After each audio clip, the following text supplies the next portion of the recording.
Tonight, a leading expert in the field of forensic voice identification tells CNN, quote, with reasonable scientific certainty, close quote, the person crying for help is not George Zimmerman.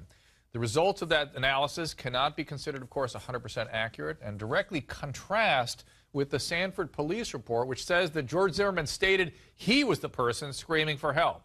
Joining me to discuss this further, Daryl Parks. He is attorney for the Martin family.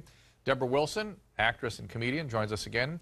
And criminal defense attorney Trent Copeland. Trent, voice forensics, not 100% accurate, but damaging to Zimmerman's story nonetheless. Well, absolutely, because, you know, look, it suggests that he might not be telling the truth. And if he's not telling the truth in one area, he's not telling the truth throughout the story. Look, there's a jury instruction, classic jury instruction that says to a jury, if you find that someone is being misleading, deceptive, dishonest, not telling the truth in one area of their testimony or statements, then you can discredit and disbelieve everything. And I think not only are we seeing that perhaps this timeline of George Zimmerman claiming that he'd been arrested, claiming that he'd been assaulted, George Zimmerman claiming that he'd had his head beaten in, and George Zimmerman now claiming that it was his voice crying out for help may not be consistent with the story. And if that's the case, then I think we might be in a position where we can begin to the process of discrediting everything that he's saying and breaking that. So if we can discredit one thing, it potentially discredits the entire story. If we can discredit one thing, it potentially discredits the entire story.